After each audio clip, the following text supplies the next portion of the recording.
Now I'm going to break down Lord Voldemort's team in a far more detailed fashion. I'm going to go through each player, talk about what I expect from him, that type of thing. First off, his team is projected for 122 points this week. That's just typical Lord Voldemort. The dude's a powerhouse. That's nothing more to be surprised at. I'm going to read through his lineup as it's set currently right now. Quarterback, he's got Phillip Rivers. Running back, Chris Carson. Other running back, Justin Jackson. Receivers, Antonio Brown, Julio Jones. Tight end, Travis Kelce. Flex position, Devontae Adams. Defense, Jaguars. Kicker, Greg Zuerlein. Start with Phillip Rivers. He's projected for over 20 points, 20.5, so that's good for a quarterback. Playing the Kansas City Chiefs, who's 32nd in pass yardage right now. So that's a good start, I'd say. Kansas City's letting up 282 yards a game. However, the second in sacks, D4 and Justin Houston getting after the quarterback. And also they get 11 interceptions in the season, which is for middle of the pack.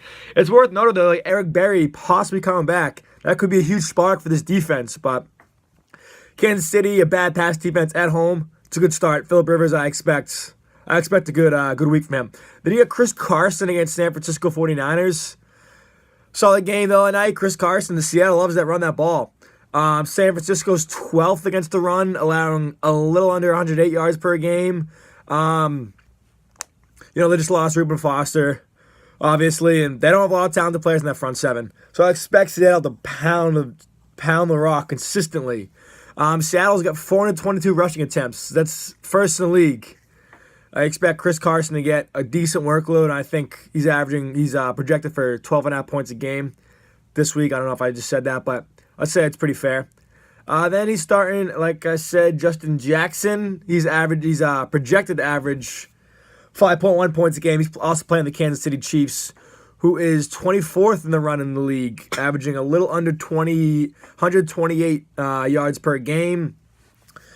Justin Jackson, who he hasn't got a lot of run this entire season, but like I mentioned previously, Melvin Gordon hurt, and now Austin Eckler is not expected to play.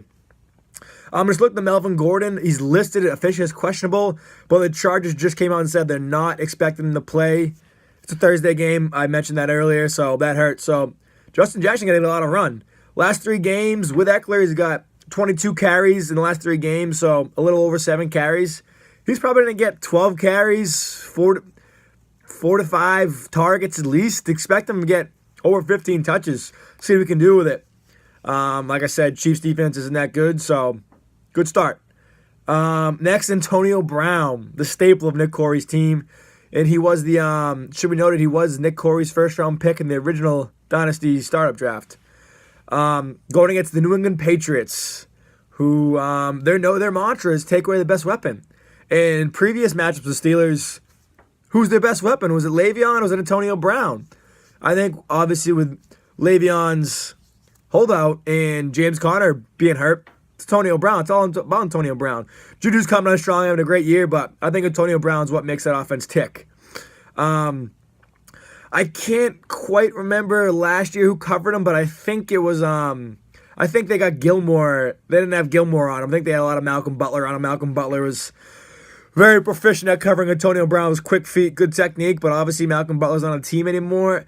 I think you might expect to see a lot of J.C. Jackson on Antonio Brown. So I don't think anything needs to be said about that matchup. Next, Julio Jones going against Arizona Cardinals. Arizona Cardinals don't have a bad pass defense. They're a bad team, but not a bad pass defense. They're averaging about 211 pass yards a game. That's 4th in the league. Could be noted that they're a bad team, so a lot of teams are leading them, so they like to run the ball. Patrick Peterson, he's still got it. He might shadow Julio. Should be a good matchup, but I still expect Julio to get his own. Julio is expected for 16.5 points this game. I say that's about fair. Next, you got Travis Kelce.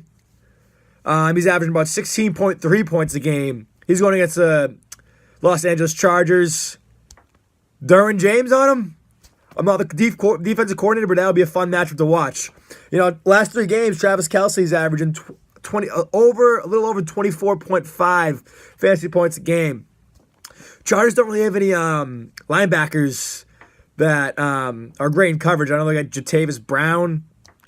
That's all I can say about their linebackers. So if Derwin James is on, it's going to be a great matchup. If not, I expect Travis Kelce to eat this game. That's going to be a good game to watch. I'm excited for that. That's going to be Thursday night, like I mentioned before. So then you got Jaguars defense averaging, projected to average 8.4 points a game. Now, the Jags defense is not what we expected it to be this year, but still pretty good. And play the Redskins, who have had a dreadful offense. Since Alex Smith got hurt, they're averaging 17.3 points a game in today's modern NFL. That's not good. They've been playing. They played Colt McCoy.